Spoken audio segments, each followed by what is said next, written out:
Hi guys, it's Lucy, and today I am going to be doing my August wrap-up. This August wrap-up is not a complete August wrap-up, as it will only feature the books that I read before the reading quest. So even though I have finished some books for the reading quest, I'm not going to include them in this because I do plan on doing the reading quest wrap-up. I'll just leave those books for that in the middle of September.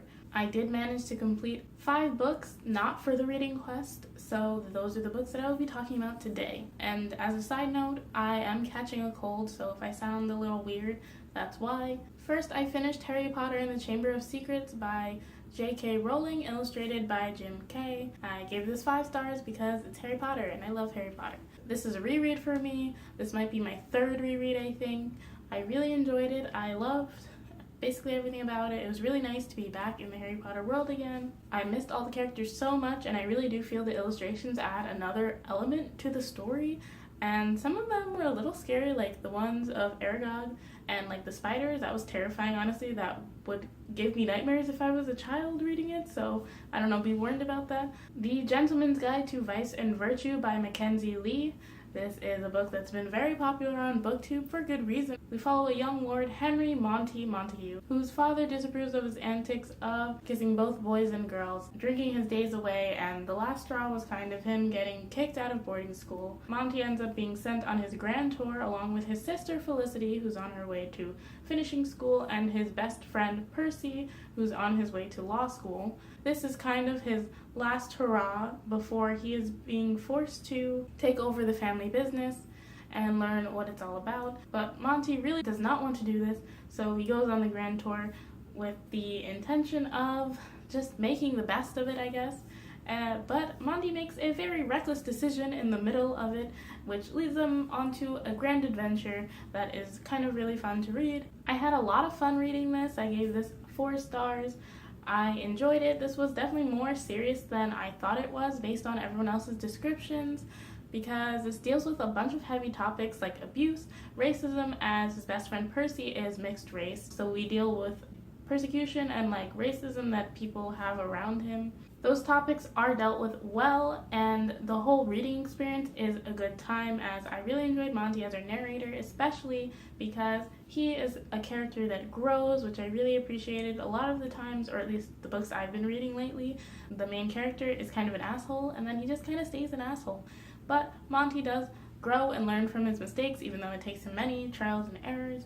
So if you're looking for something like that, I recommend it. As I said before, Monty is bisexual. He likes both boys and girls. The main love interest in the story is a boy, and the whole romantic element was really adorable. They're just 2 guys who don't really know what's going on, but it's cute. I don't know. I do believe there will be a sequel to this book called, I think it's The Lady's Guide to Pirates and Petticoats. I could be wrong about the title. Definitely sure it's Pirates and Petticoats, but it's about his sister Felicity, which I'm so looking forward to. I definitely want to read this. This definitely made me want to continue on and read more of what Mackenzie Lee writes, because I thought she was a really good writer, and I enjoyed this, so I am adding on to that BookTube hype train. You should read it. It's a good read. Next, I read Fuck, I'm in My 20s by Emma Koenig. Not sure how to say her last name. I should have looked it up. I gave this 3.5 stars. This is more of a pamphlet than a book, because I read it in less than an hour. There's not much to say. It just features a bunch of drawings and infographics about what it's like to be in your 20s. And me, turning 21 on the 20th of this month, I was maybe I should read that. And it was a fun read.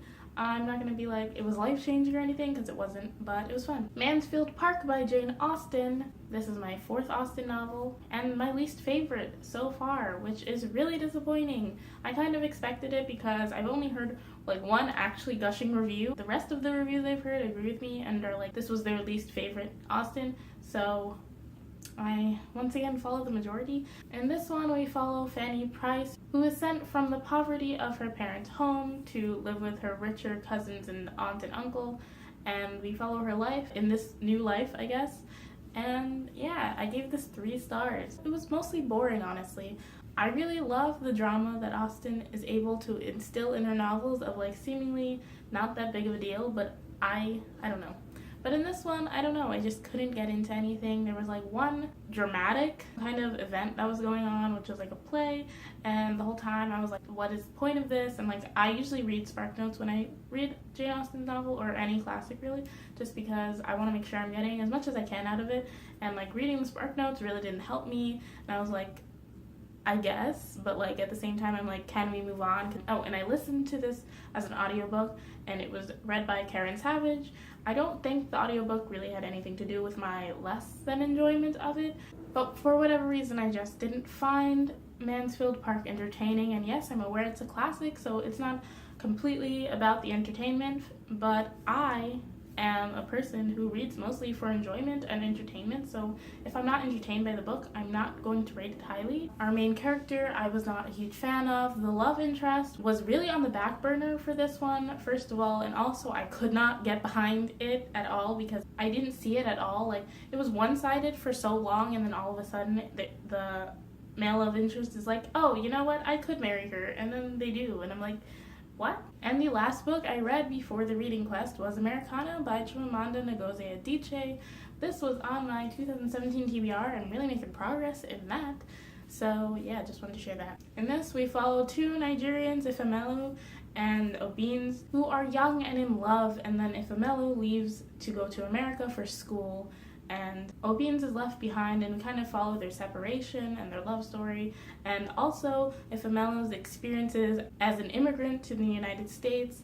And we also see Obeens, who goes to England for a while, and his experiences as an undocumented immigrant there. So there's like a whole lot in this. I feel like I'm not going to be able to do it justice by talking about it in this video, but I love this so much. I enjoyed the writing so much. I enjoyed all the lessons I feel like that I learned from it, because I've never read a story about like the Black immigrant experience, especially from an African country like Nigeria. I've never read a book by a Nigerian author or about Nigerians, so I really appreciated being able to read that story. A lot of the points I felt Chimamanda brings up, I really either agreed with or like, I don't know, learned something from them. I felt like she did it in a way that didn't feel like preachy when she was giving her thoughts, especially because not a lot of the book, but there are a bunch of like blog post entries which really are just to the point ways of getting across her thoughts, and I thought that was an excellent way to do that. The love story was definitely kind of lackluster, but for me the book